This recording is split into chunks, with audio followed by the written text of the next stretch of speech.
नमस्कार, मी संकेत आणि आपण पाहत आहात मुंबई आउटलुक. सध्या महाराष्ट्रामध्ये जी विधानसभेची निवडणूक सुरू होती, तिचा प्रचार गेल्या 17-18 दिवसांपासून सुरू होता आणि तो प्रचार आता संपलेला आहे. आजच शेवटचा दिवस होता आणि या प्रचारामध्ये वेगवेगळे मुद्दे वेगवेगळ्या विभागांमध्ये चर्चेला आलेले आहेत. राज्यातल्या म्हणजे सर्वच पक्षातल्या राज्यातल्या नेतृत्वापासून राज्यातल्या नेत्यांपासून ते अगदी राष्ट्रीय स्तरावरचे जे केंद्रातले नेते आहेत दोन्ही पक्षांचे, मग ते बीजेपी असेल किंवा काँग्रेस असेल, त्यांचे केंद्रीय स्तरावरचे नेते देखील या प्रचारामध्ये, महाराष्ट्राच्या प्रचारामध्ये आपल्याला बघायला मिळाले. अगदी काँग्रेसकडून राहुल गांधी असतील, प्रियंका गांधी असतील, अशोक गहलोत असतील, मल्लिकार्जुन खरगे असतील काँग्रेसचे अध्यक्ष, तर बीजेपी कडून प्रधानमंत्री मोदी असतील, अमित शहा असतील आणि इतर योगी आदित्यनाथ त्यांचे उत्तर प्रदेशचे मुख्यमंत्री आहेत, जे पी नड्डा असतील, अशा वेगवेगळ्या राष्ट्रीय स्तरावरच्या नेत्यांनी देखील महाराष्ट्रामध्ये प्रचारासाठी हजेरी लावलेली होती. तो प्रचार मोठ्या धामधुमीत झाला आणि महाराष्ट्रामध्ये जसं बोललं जातं की महाराष्ट्र म्हणजे ही केवळ एका राज्याची निवडणूक नाहीये, तर वेगवेगळ्या 6 विभाग आहेत महाराष्ट्रामध्ये, तर 6 राज्यांची ही निवडणूक आहे. कारण प्रत्येक विभागाचे मुद्दे वेगळे आहेत, तिथल्या समस्या वेगळ्या आहेत, तिथल्या लोकांची मानसिकता वेगळी आहे, तिथले विचार वेगवेगळे आहेत आणि म्हणूनच मुंबई आउटलुकचा हा प्रयत्न आहे की वेगवेगळ्या विभागांमध्ये महाराष्ट्राचे जे 6 विभाग आहेत त्या 6ही विभागामधली काय तिथली राजकीय परिस्थिती आहे, सामाजिक परिस्थिती आहे, तिथली राजकीय गणित समीकरणं कशी आहेत, कोणत्या पक्षाच्या बाजूने मतदारांचं झुकतं माप आहे, या सगळ्या गोष्टींवरती आपण चर्चा करणार आहोत.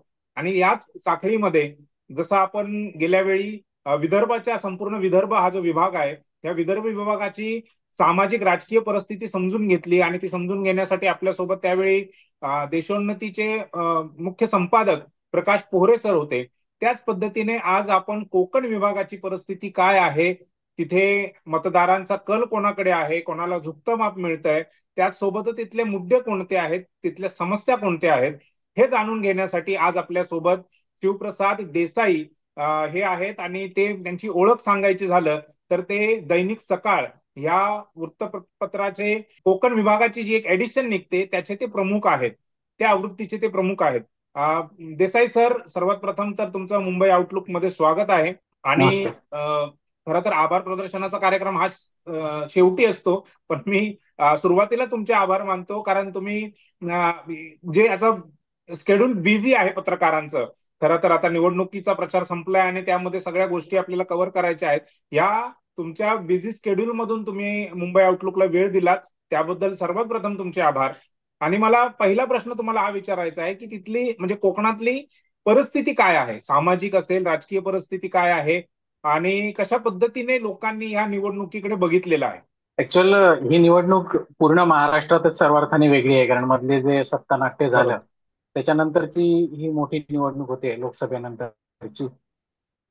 आणि त्याचं म्हणजे जे सत्तानाट्य झालेलं त्या हौशी संबंधित ही निवडणूक आहे. बरोबर. आणि त्याचेच परिणाम कमी जास्त प्रमाणात इथे दिसत आहेत. तुम्ही जी बरोबर. सामाजिक परिस्थितीचं थोडं मी पहिल्यांदा सांगेन, नंतर राजकीय सांगेन. बरोबर. मुळात जो प्रचार होतोय, गेले 10-15 दिवस प्रचार सुरू आहे, तर त्याच्यामध्ये मूळ लोकांचे जे प्रश्न आहेत ते तिथे प्रचारामध्ये फारसे नाही आहेत.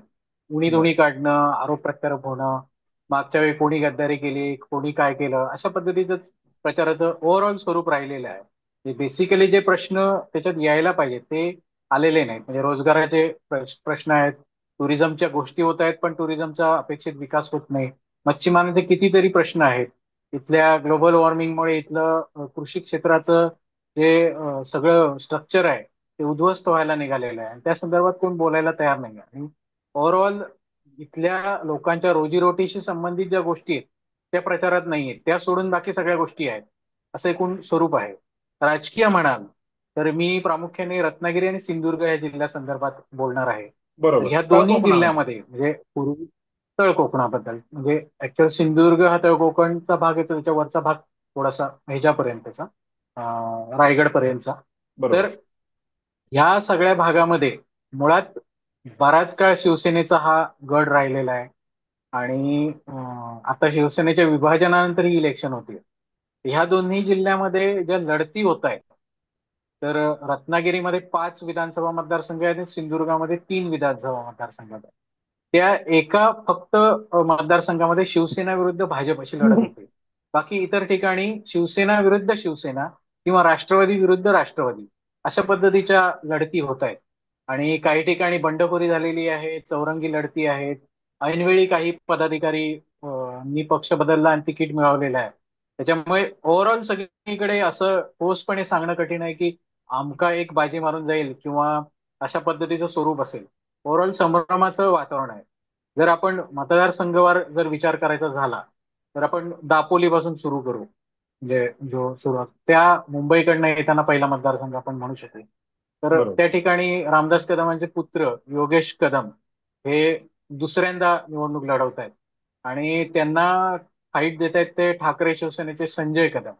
ते संजय कदम पूर्वी राष्ट्रवादीमध्ये होते, तेही माजी आमदार आहेत आणि ते आता ठाकरे सेनेमध्ये आहेत आणि तिथे लढत आहेत.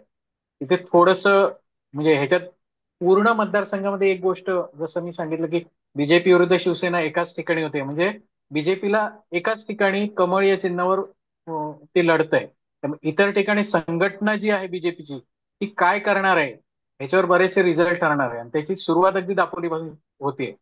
बर. दापोलीमध्ये थोडस भाजपचं आणि शिंदे शिवसेनेची मनं जुळलेली नाहीये. त्याच्यामधले वाद वगैरे ते चव्हाट्यावर आलेले आहे. आता ते सांगतायत की पॅचअप झालेला आहे, पण तो कितपत पॅचअप झाला आहे हे ऍक्च्युअल मतदानाच्या वेळी ठरणार आहे.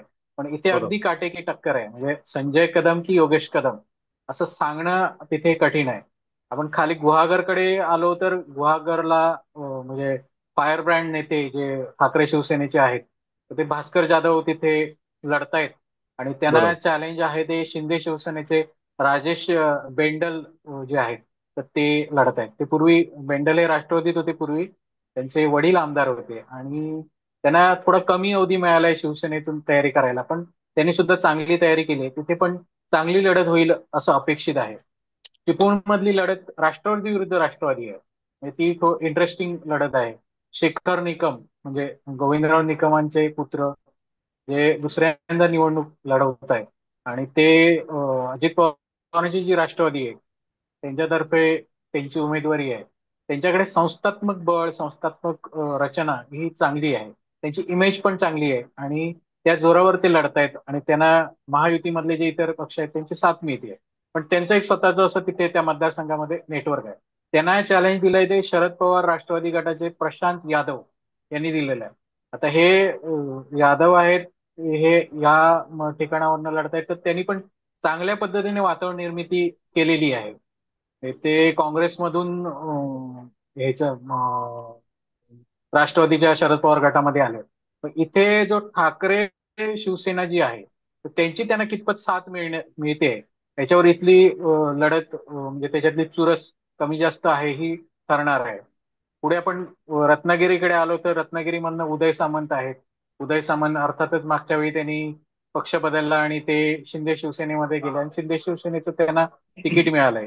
तर त्यांना ऐनवेळी म्हणजे भाजपमध्ये दीर्घकाळ काम केलेले बाळ माने म्हणजे ते भाजपमधून ते रत्नागिरीतून पूर्वी निवडूनही आलेले हम्म. तर ते ठाकरे शिवसेनेत गेलेले आणि ठाकरे शिवसेनेने त्यांना उमेदवारी दिली आहे. पण त्यांच्याकडे पण कमी अवधी त्यांना मिळालेला आहे. म्हणजे पूर्वी ते म्हणजे भाजपचंच काम करायचं तिकीट मिळेल अशा पद्धतीची त्यांना अपेक्षा होती. पण तिकीट उदय सामंतांना गेलं आणि त्यांनी पक्ष बदलला आणि त्यांना उमेदवारी दिली.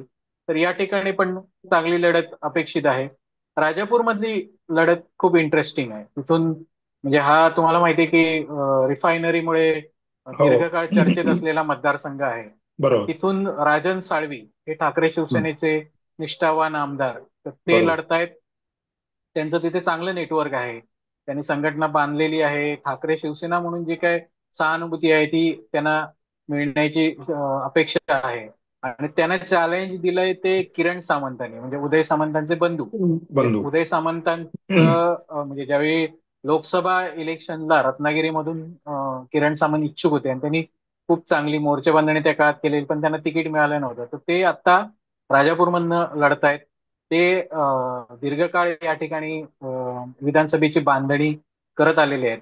त्यांचा नवा फ्रेश चेहरा आहे आणि त्यांनी यंत्रणा पण खूप चांगल्या पद्धतीने ते राबवत आहेत आणि त्यात ते माहीर आहेत.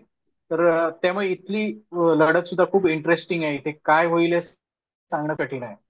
सिंधुदुर्गाकडे आपण आलो तर कणकवलीमध्ये नितेश राणे हे लढत आहेत. नितेश राणेंना ठाकरे शिवसेनेचे संदेश पारकर यांनी चॅलेंज दिलंय किंवा ते चॅलेंज त्यांच्या विरोधामध्ये आहे. हा, तिथे पण चांगली वातावरण निर्मिती होते. नितेश राणे म्हणजे 2 वेळा ते चांगल्या मताधिक्याने या मतदारसंघामधून निवडून आलेत. हा राणेंचा गड मानला जातो. त्यामुळे इथे संघटनात्मक ताकद त्यांची खूप चांगली आहे. आणि ठाकरे शिवसेना पण तशी कमी नाही. मागच्या वेळी युती असून सुद्धा इथे मैत्रीपूर्ण लढती झालेल्या. नितेश राणे विरुद्ध सतीश चव्हाण यांची लढत झालेली त्यावेळी ठाकरे सेनेने पण खूप चांगली मतं मिळवलेली.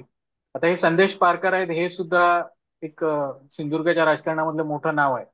म्हणजे ते ज्यावेळी काँग्रेस राष्ट्रवादी असे होते त्यावेळी राणे शिवसेनेत होते. त्यावेळी विशेष करून कणकवली शहरामधचं वर्चस्व कोणाकडे असेल यावरून राणे आणि पारकर यांच्यामध्ये चढाओढ असायची. तर त्याच्यामुळे तेही चांगल्या पद्धतीने इथे वातावरण निर्मिती करतायत आणि इथे पण चुरस अपेक्षित आहे. आता नितेश राणेंचा ह्या मतदारसंघावर चांगला होल्ड आहे असं मानलं जातं. पण मुस्लिम मतं, ओबीसी मतं, वैश्य समाजाची विशेष करून ही मतं समजा एक गठ्ठा संदेश पारकरांकडे आली, दलित मतं यांच्या म्हणजे पारकरांकडे आली तर इथे चांगली लढत अपेक्षित आहे. कुडाळमधली आणखी एक इंटरेस्टिंग लढत होतीये की तिथे निलेश राणे जे राणेंचे दुसरे ज्येष्ठ पुत्र आहेत आणि ते हम्म. खासदार पण राहिलेले आहेत पूर्वी रत्नागिरी सिंधुदुर्ग मतदारसंघातून, ते लढत आहेत. त्यांनी विधानसभेची तयारी इथे म्हणजे साधारण एक 2.5-3 वर्षांपासून केलेली आहे. इथे पण राणेंचं नेटवर्क चांगलं होतं आणि त्या पद्धतीने ते लढणार आहेत. तिथे त्यांना चॅलेंज दिलंय की राणेंना ज्यांनी 2014 मध्ये हरवलेलं असे वैभव नाईक, जॉईंट किलर म्हणून त्यांची ओळख त्या काळात निर्माण झालेली, ते आमदार निष्ठावान आमदार ठाकरेंचे होते आणि ते त्यांना चॅलेंज देत आहेत. तिथे पण अगदी तोडीस तोड लढत आहे आणि तिथला रिझल्ट पण सांगणं कठीण आहे. सगळ्यात इंटरेस्टिंग लढत ही सावंतवाडी मधली आहे. सावंतवाडीमध्ये महायुती आणि महाविकास आघाडी या दोघांमध्येही बंडखोरी झालेली.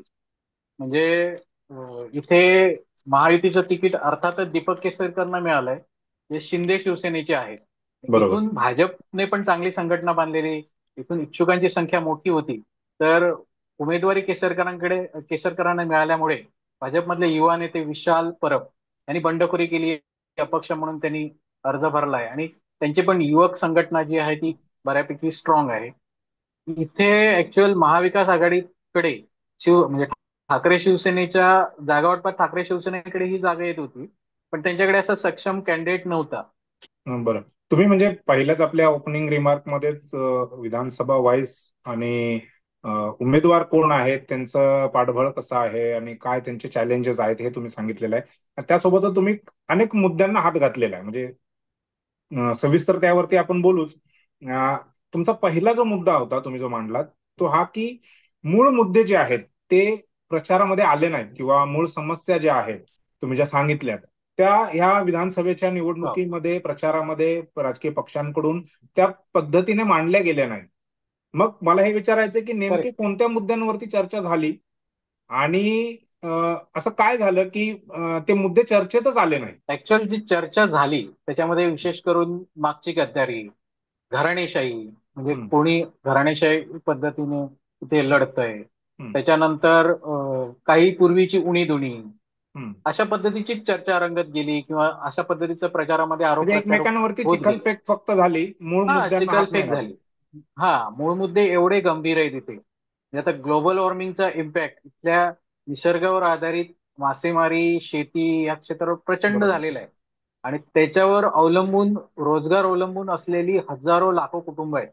आणि ही परिस्थिती म्हणजे खूप जास्त पटीने गंभीर होत चाललेली आहे. तर त्याच्यावर बरोबर. उपाय नाही झाला तर त्यांच्या रोजगाराचा प्रश्न आहे, त्याच्यावर कोणी बोललेलं नाही. आरोग्याचे प्रश्न आहेत, विशेष करून सिंधुदुर्गामध्ये थोडा गंभीर आजार झाला तरी गोव्यात पाठवलं जातं. गोव्याचा आपण टॅक्स भरत नाही, आम्ही महाराष्ट्रात आरोग्याचा टॅक्स भरतो. पण बरोबर. इथे आरोग्याची सक्षम यंत्रणा नाहीये आणि गोव्याच्या उपकरांवर अवलंबून राहावं लागतं. त्याच्यावर ठोस कोणी काय बोललेलं नाहीये. व्यसनाधीनता प्रचंड वाढलेली आहे. गोव्याची इल्लीगल दारू मोठ्या प्रमाणात ह्या कोकण बरोबर. प्रांतात येते आणि ती निकृष्ट दर्जाची असते, त्याच्यात माणसं मरतायत, त्याच्यावर कोण बोललेलं नाही. ड्रग्स गांजाचं नेटवर्क गेल्या 5 वर्षामध्ये इतकं वाईट पद्धतीने ग्रामीण भागापर्यंत पोहोचलेलं आहे, ते थोपवण्यासाठी कोण काय करणार आहे याच्या संदर्भात बोललेलं नाही. पर्यटन विकासाचे मुद्दे आहेत, पायाभूत सुविधांचे मुद्दे आहेत, अशा अनेक गोष्टी आहेत.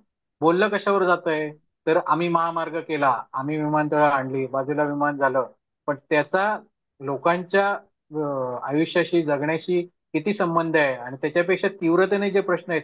माझ्या गावात जाणाऱ्या रस्त्यावरचे खड्डे गेली 2-3 वर्ष बुजलेलेच नाहीत, त्याच्यावर कोण बरोबर. बोलत नाहीये. पण हायवे झालाय, त्याच्यावर टोल बसलाय, ह्याचं वेगळ्या पद्धतीने प्रेझेंटेशन केलं जातंय, असं चित्र आहे. बरोबर. तुम्ही म्हणजे मुद्द्यांचा एक भाग आहे, तिथल्या समस्या अजूनही तशाच आहेत. म्हणजे अगदी ही खूप गंभीर बाब आहे की टॅक्स देतोय आपण एका राज्याला आणि उपचारासाठी जावं लागतं आपल्याला दुसऱ्या राज्याला, किंवा त्यांच्या मर्जीवर, त्यांच्या मेहरबानीवर आपल्याला राहावं लागतं. ही खूप तिथल्या बरं. कोकणातल्या नेत्यांसाठी ही खूप लाजिरवाणी गोष्ट आहे. अ, बरं. अ, म्हणजे राणे कुटुंबाशिवाय कोकणातली चर्चा किंवा कोकणातली राजकीय चर्चा ही पूर्णच होऊ शकत नाही. तर नारायण राणे यांनी सांगितलं होतं की मी कोकणचं कॅलिफोर्निया करेन. तर ते कुठपर्यंत आलं? म्हणजे नक्की त्याची सुरुवात तरी ऍक्च्युअल झाली आहे का? ऍक्च्युअल कसं होतं की विकास प्रक्रिया ही कधीच पूर्ण होत नाही. विकास बरोबर. प्रक्रिया तर ती निरंतर चालणारी निरंतर प्रोसेस चालणार. आहे. बरोबर. राणेंनी विकास केला नाही असं नाही म्हणता येणार. बरं. त्यांना दीर्घ काळ मिळाला सत्तेतला आणि त्यांनी बरोबर. निधी प्रचंड आणला. तर राणेच असं नाही, जे जे नेते होते, इव्हन दीपक केसरकरांनी पण प्रचंड निधी आणला. हम्म. शिवसेनेची लोक आहेत, विनायक राऊत दीर्घकाळ खासदार होते, वैभव नाईक आहेत, त्यांनी निधी आणला, त्यांनी विकास केला असं सांगितलं.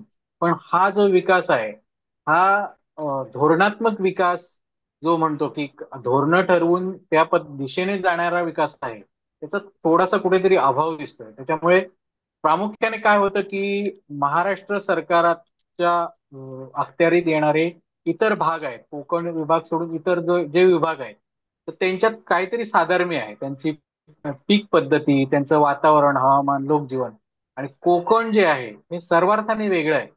इथली बरोबर. पिकं वेगळी आहेत. इथे आंबा, काजू, नारळ, सुपारी जी महाराष्ट्रामध्ये इतर ठिकाणी कुठे नाहीये. होत त्याच्यामुळे नाही. बरोबर. जी धोरणं आहेत त्या धोरणामध्ये जर बदल झाला, इथल्या ओरिएंटेड जर बदल झाला, तरच इथे बदल होऊ शकतो. आणि त्या पद्धतीने फारसे प्रयत्न कोणी केलेत असं मला वाटत नाही. धोरणात्मक बदल झाला तरच कोकण बदलणार आहे. बरं. तुम्ही सहानुभूतीचा एक मुद्दा इथे उपस्थित केला की ठाकरेंच्या बाजूने सहानुभूती आहे, परंतु लोकसभेच्या निवडणुकीमध्ये तसं काही दिसलं नाही की सहानुभूतीच्या आधारावरती ठाकरेंना मतं झालेली आहेत. तर आता ऍक्च्युअल या विधानसभेमध्ये तसं दिसतंय का की मतं सहानुभूतीच्या आधारावरती मिळतील का? ऍक्च्युअल काय होतं की मातोश्री किंवा बाळासाहेब ठाकरे आणि कोकण ह्याचं एक वेगळं बरोबर. नातं आहे आणि ते कोकणाने पण जपलेलं आहे. आता हे नातं काय आहे, तर इथले चाकरमानी मुंबईमध्ये आहेत, मुंबईच्या शिवसेनेमध्ये ते बऱ्यापैकी सक्रिय आहेत.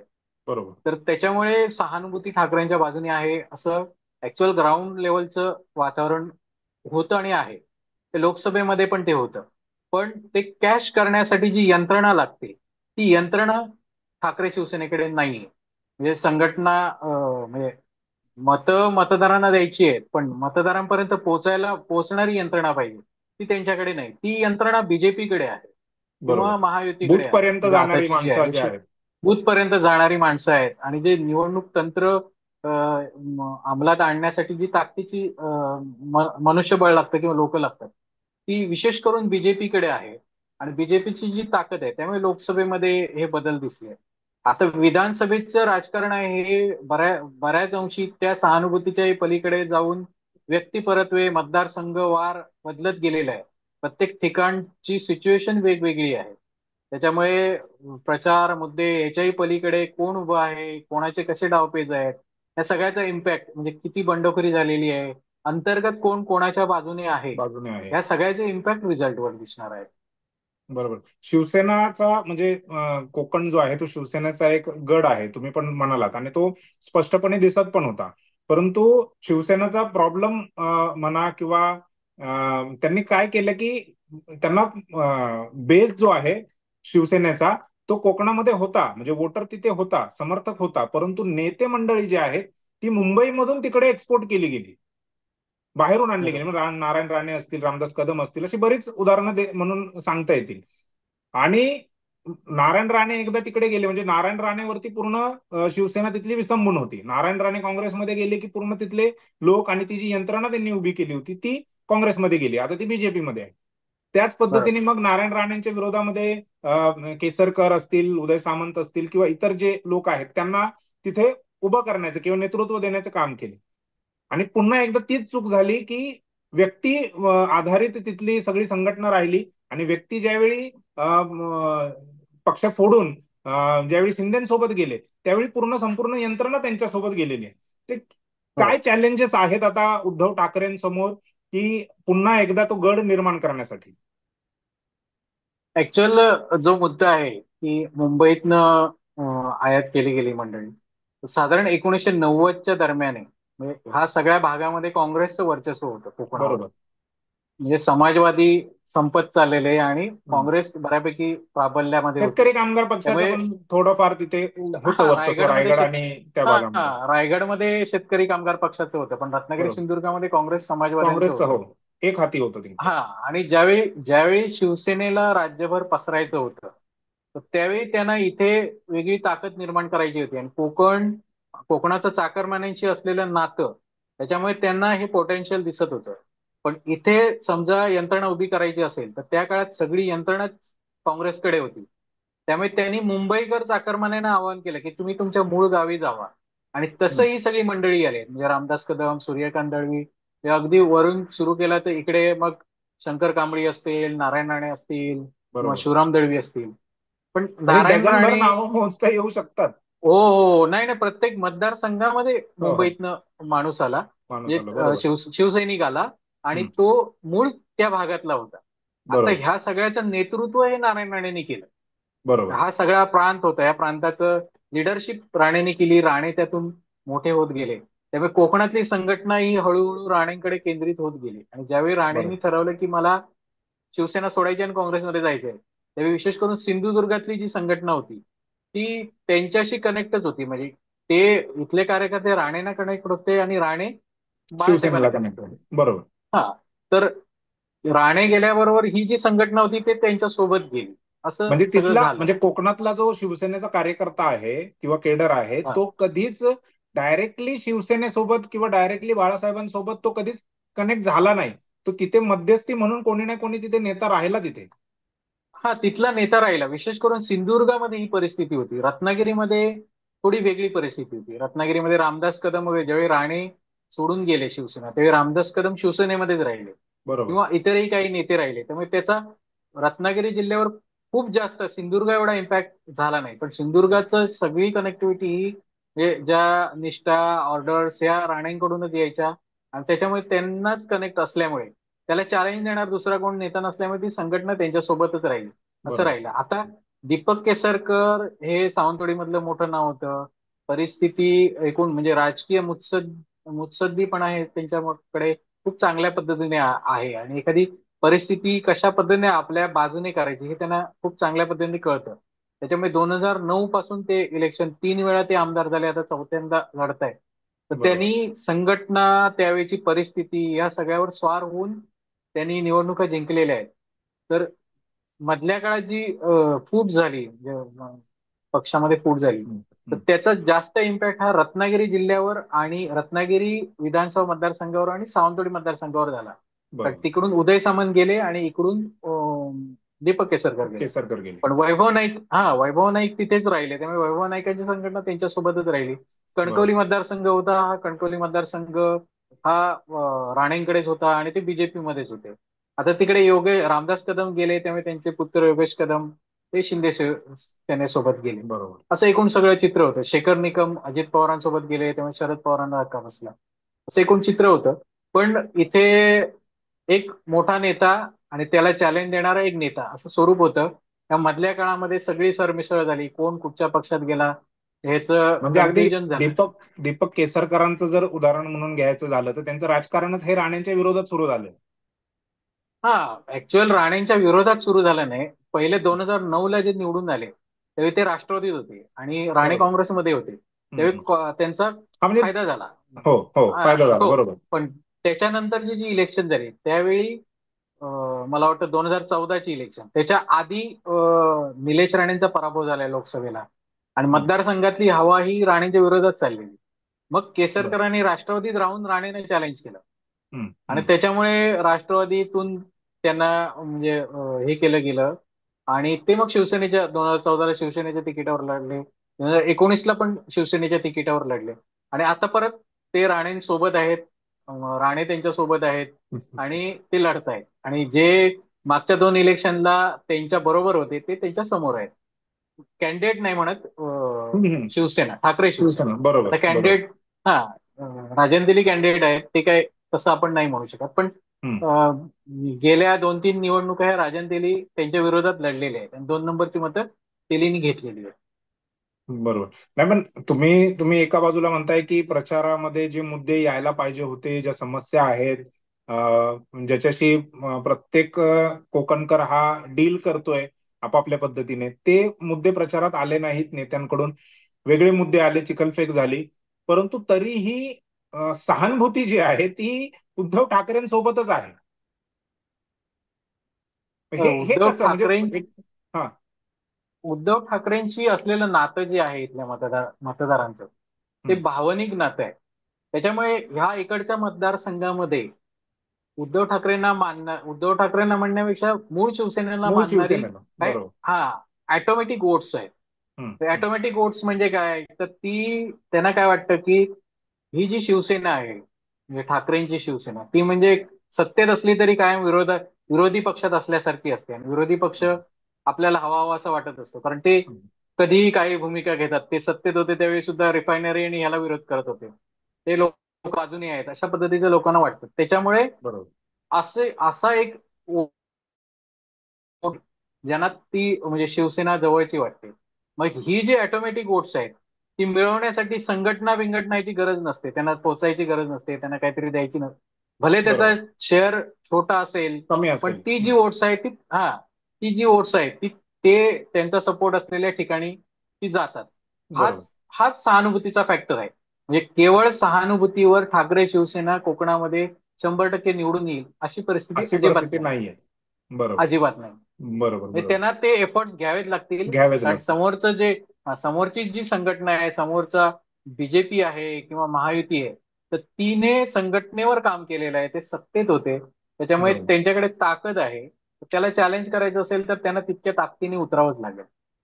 पण लोकसभेमध्ये तर तसं दिसलं नाही. उद्धव ठाकरे त्या पद्धतीने उतरले नाहीत विधानसभेमध्ये. अं, काय.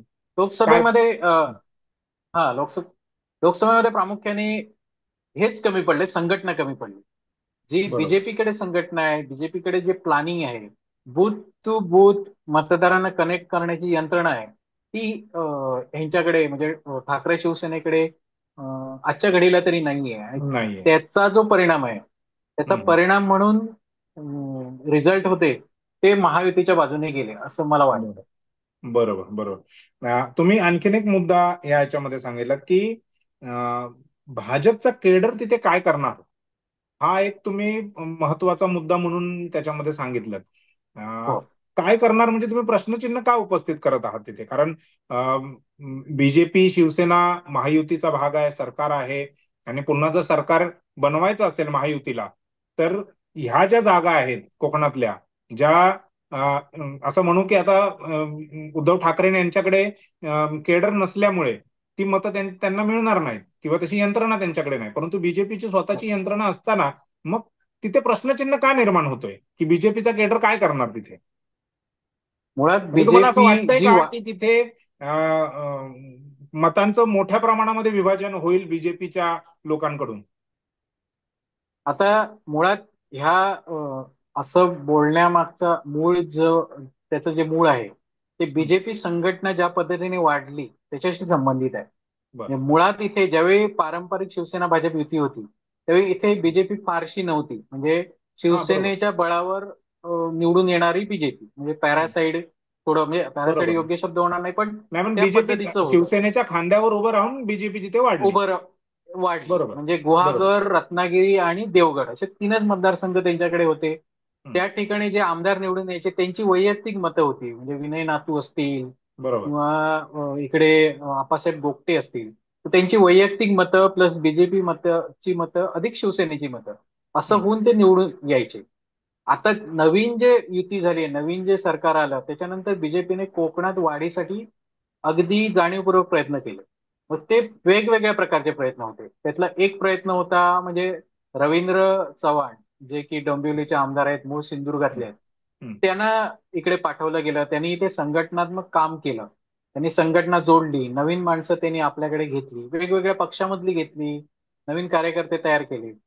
दुसरा एक प्रकार होता की वेगवेगळे नेते जे आपल्या पूर्ण कार्यकर्त्यांच्या सेटसह इथे आले. For example Narayan Rane. नारायण राणे. तर त्या ह्या सगळ्या 2-3 फॅक्टरमुळे इथे बीजेपी वाढली.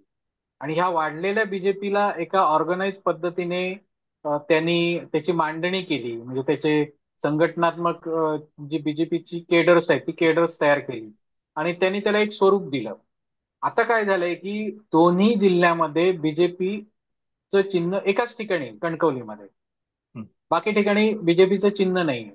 आणि प्रत्येक बरोबर. ठिकाणी काही ना काही काहीतरी डिस्प्यूट आहेत. म्हणजे फॉर एक्झाम्पल आपण सावंतवाडीचं घेतलं तर सावंतवाडीमध्ये विशाल परब हे युवक संघटना त्यांनी बऱ्यापैकी या मतदारसंघामध्ये बीजेपीत असताना बांधलेली आहे आणि त्यांनी बंडखोरी केली आहे. त्यामुळे ती वोट शेअर घेतील, ती मॅक्झिमम वोट शेअर बीजेपी मधलाच घेऊ शकतात असा एक अंदाज बांधला जातो. आता राजन बरोबर. तेली ठाकरे शिवसेनेकडून जरी उमेदवार असले तरी ते दीर्घकाळ बीजेपीचे पदाधिकारीच होते ना, आणि ऐनवेळी ते त्यांच्याकडे गेले. त्यामुळे त्यांना ठाकरे शिवसेनेच्या बरोबरच त्यांचे काहीतरी फॉलोअर्स आहेत किंवा त्यांची काही सुप्त मतं मिळू शकतात. आता हम्म. कुडाळमध्ये विचार केला तर कुडाळमध्ये निलेश राणे ऐनवेळी शिंदे शिवसेनेमध्ये गेलेले आहेत. गेले. पण ते बीजेपी मध्येच होते. पण ते लढतायत धनुष्यबाणावर. त्याच्यामुळे हम्म. बीजेपीची मतं तिथे कशा पद्धतीने कन्वर्ट ते करू शकतायत हे त्यांच्या समोरचं चॅलेंज आहे. कणकवलीमध्ये तो फारसा त्याचा इम्पॅक्ट नाहीये. आता राजापूरमध्ये आपण गेलो तर राजापूरमध्ये मुळात बीजेपीची संघटना तशी काही फार स्ट्रॉंग नव्हती. तरी पण तिथे हम्म. किरण सामंत आहेत. जी काय बीजेपीची वोट्स आहेत ती त्यांना म्हणजे तिथे काटेकी टक्कर असल्यामुळे तीही तिथे महत्वाची असणार आहेत. आपण रत्नागिरीकडे आलो तर रत्नागिरीत उदय सामंतांचं संघटनात्मक बळ चांगलं आहे. पण हम्म. बाळ माने त्यांच्या विरोधाचे ठाकरे सेनेचे आहेत. त्यांनी बीजेपीमध्ये दीर्घकाळ काम केलेलं आहे. त्याच्यामुळे त्यांचे फॉलोअर कदाचित बीजेपीमध्ये असू शकतात.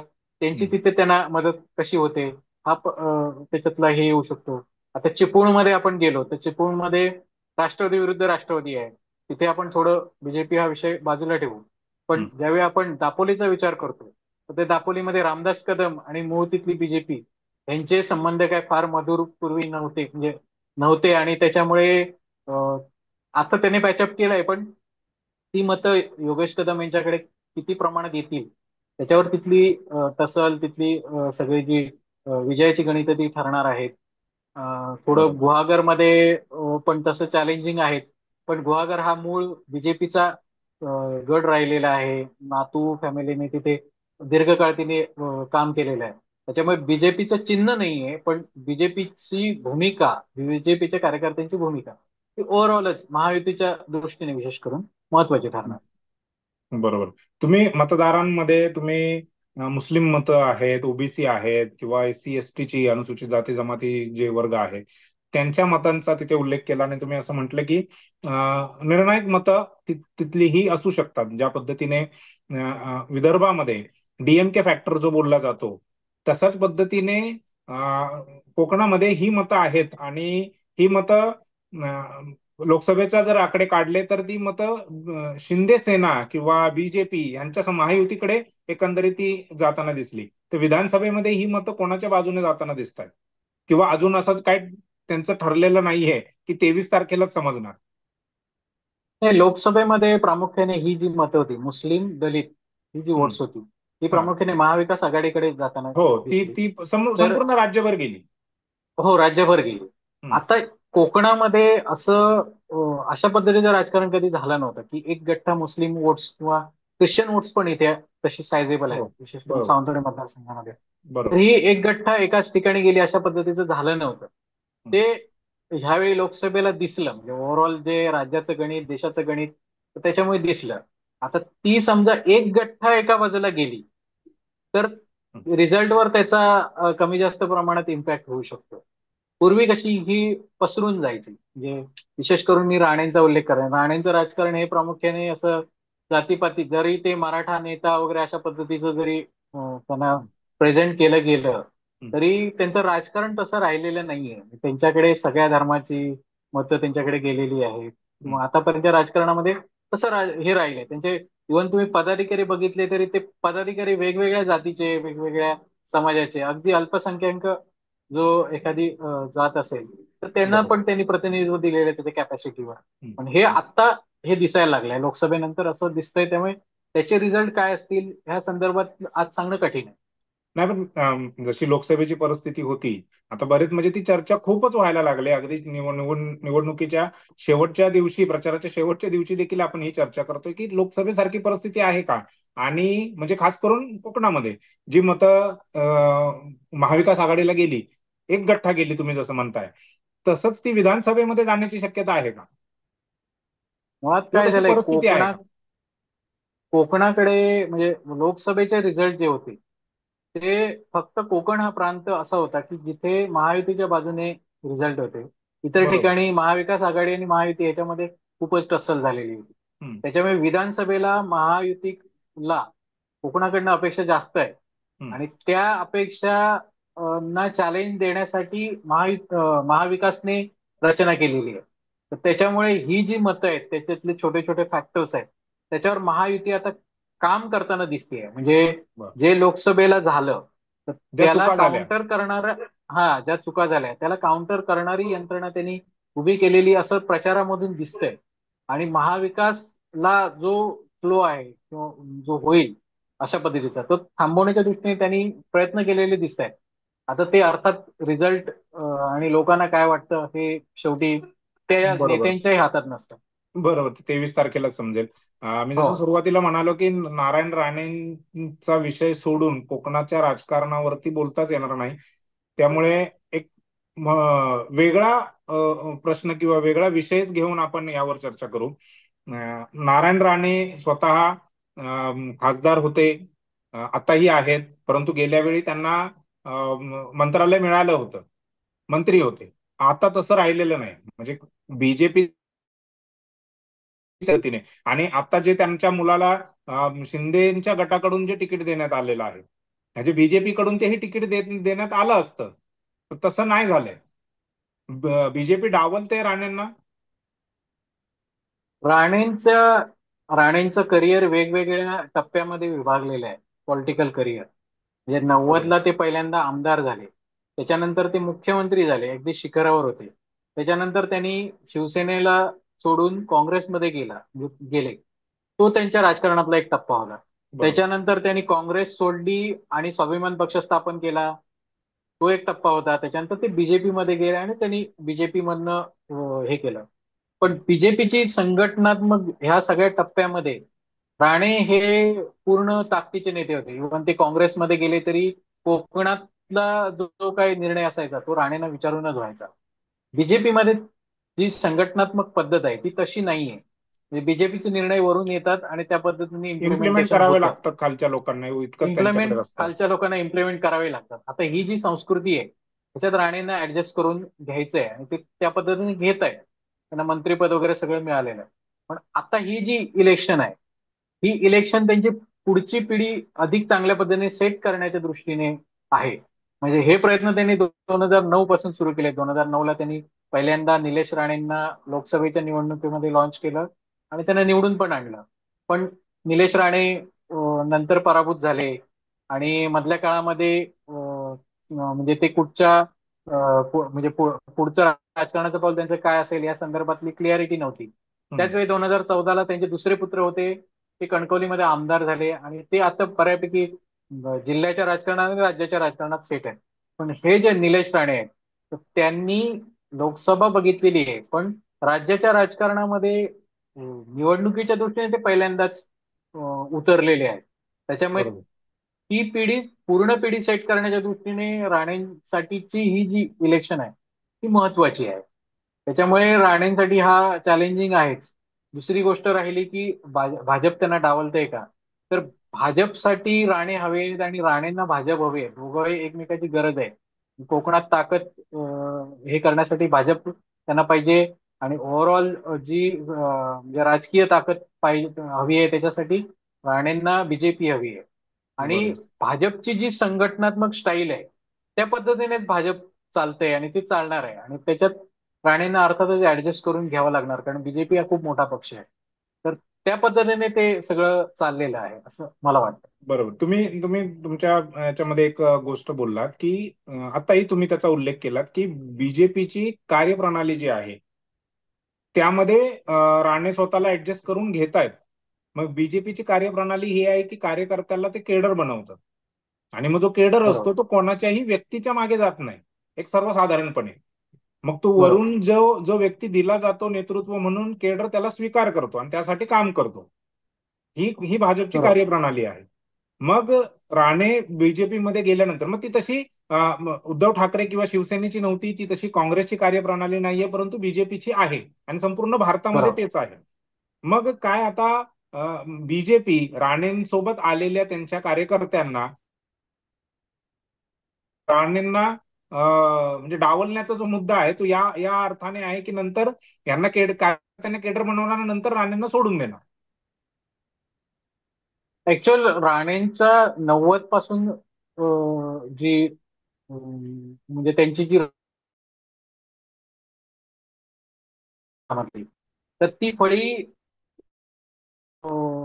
म्हणजे आता म्हणजे बऱ्यापैकी त्यांच्याशी एकनिष्ठ आहे, म्हणजे वेग ते कोणत्याही पक्षात हा गेले एक कुठेही गेले. एकनिष्ठ हा एकनिष्ठ आहे. पण त्यातली जी काही लोक होती जी मोठी झाली आता, फॉर एक्झाम्पल राजन तेली असतील किंवा हम्म, त्यांच्या काळात परशुराम उपरकर होते, ही लोक हम्म, त्यांना ऑलरेडी सोडून गेलेली आहेत, ती वेगवेगळ्या पक्षामध्ये आहेत.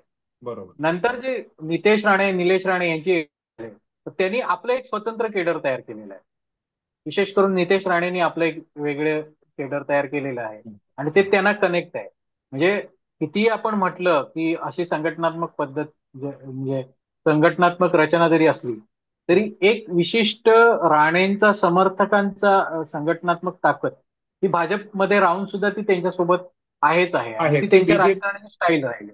अच्छा, म्हणजे ते उद्या काँग्रेसमध्ये जरी गेले तरी त्यांना मानणारा वर्ग तो काँग्रेसमध्ये जाईल, तो बीजेपीकडे राहणार नाही. हा ऍक्च्युअल जी पूर्वीची म्हणजे व्यक्ती ओरिएंटेड आपण विचार केला हम्म, तर पूर्वीच्या राणेंसोबतची बरीचशी माणसं आता त्यांच्यासोबत नाही आहेत. बरोबर. पण ते नवीन नवीन माणसं जोडत गेलेले आहेत. जोडत गेलेत आणि ते तयार केले हा करत गेले. आणि तयार केले आहे. आणि राणे म्हणजे फक्त राणे नाहीत, राणे आणि दोन राणे म्हणजे दोन्ही त्यांचे हो, पुत्र तीन निलेश आणि राणे. नितेश. हा तीन राणे मिळून जी राणे आहे हम्म, तर ते त्यांना मानणारे एक फॉलोअर्स आहेत आहेत. बरोबर.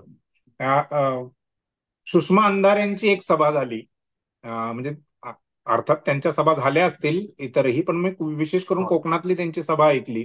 आणि त्यांनी राणेंचा कसा दहशतवाद आहे कोकणामध्ये, मग ह्याचा मर्डर केला, मग तो गायब झाला, त्याच्यावर हल्ला झाला वगैरे बऱ्याचशा गोष्टी त्यांनी नावासहित त्या सांगितल्या. कदाचित तुम्ही ऐकली असेल किंवा ऐकली नसेलही.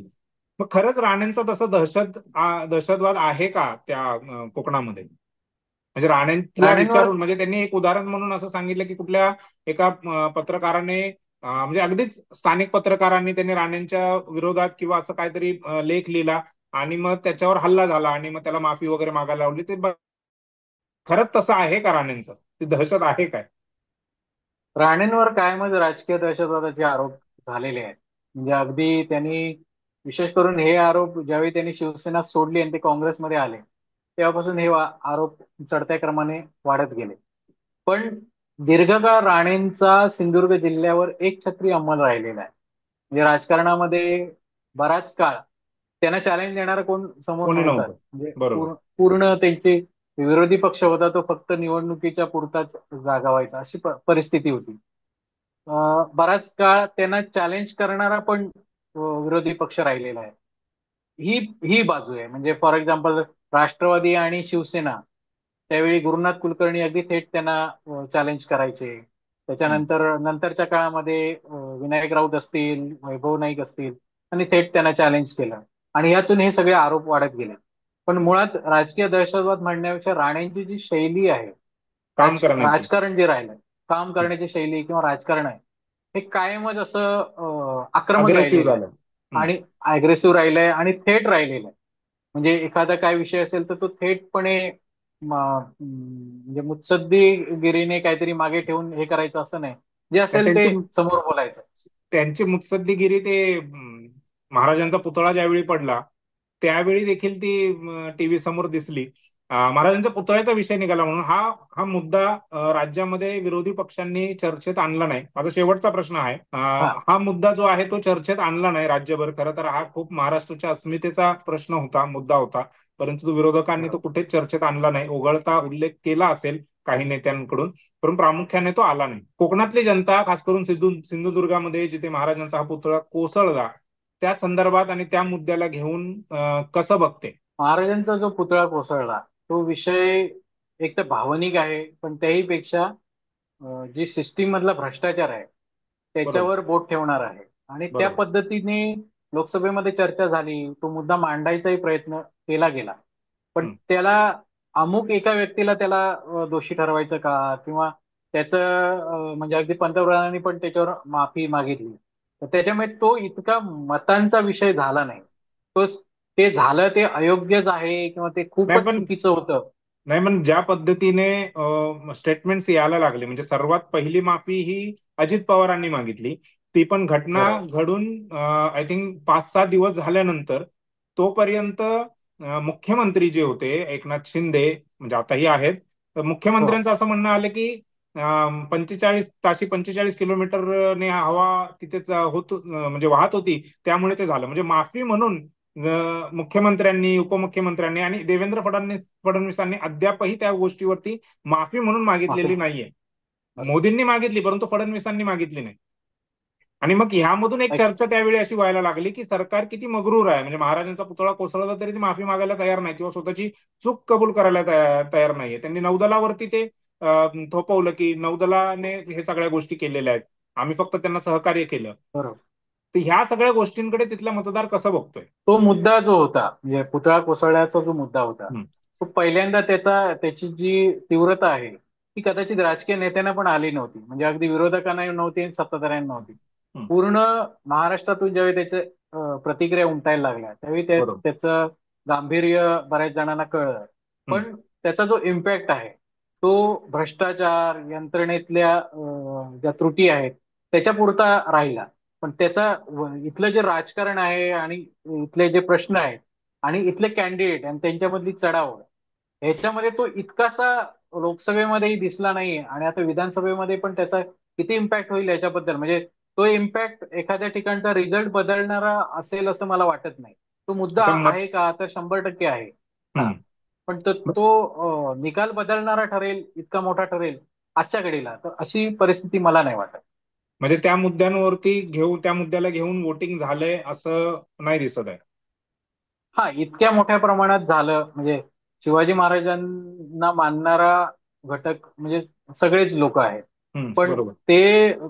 त्याचं एकूण ओव्हरऑल त्या पुतळ्या रिलेटेड तो कोसळला म्हणून मतदानावर खूप मोठा इम्पॅक्ट होईल असं विधानसभेला तरी चित्र असेल असं वाटत नाही. आणि तो फारसा चर्चेला पण कोणी विरोधकांनी आणला नाहीये आणि हम्म. सत्ताधाऱ्यांनी पण आणलेला नाही. बरं, नाही सत्ताधारी तर आणणार नाहीत, पण विरोधकांकडून हो. तशी अपेक्षा होती की राईट. महाराष्ट्राच्या अस्मितेचा आणि महाराजांच्या अपमानाचा मुद्दा जो आहे तो प्रमुख मुद्दा म्हणून ठरेल.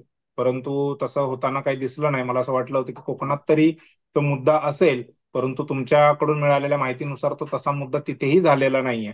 हा, त्यामुळे फारसा नाही आहे. राज्यावर होण्याचा काही विषयच येत नाही. सर, धन्यवाद मुंबई आउटलुकशी बोलल्याबद्दल, वेळ दिल्याबद्दल. आणि तुमच्याकडून आमच्या प्रेक्षकांना, आम्हाला देखील, मला देखील खूप माहिती मिळालेली आहे तिथलं अंतर्गत राजकारण काय आहे त्या पद्धतीने. आणि जेवढा तुम्ही वेळ आम्हाला प्रॉमिस केला होता त्याच्यापेक्षा जास्त वेळ तुम्ही दिलात, त्याबद्दल तुमचं पुन्हा एकदा आभार व्यक्त करतो. आणि आमच्या प्रेक्षकांना मी हे सांगू इच्छितो की यावर सगळ्या चर्चेवरती तुमचं काय मत आहे?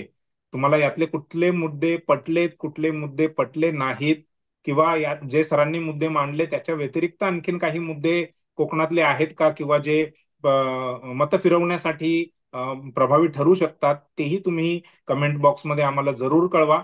आणि ही माहिती आणखीन लोकांपर्यंत पोहोचवण्यासाठी या व्हिडिओला शेअर करा. धन्यवाद सर.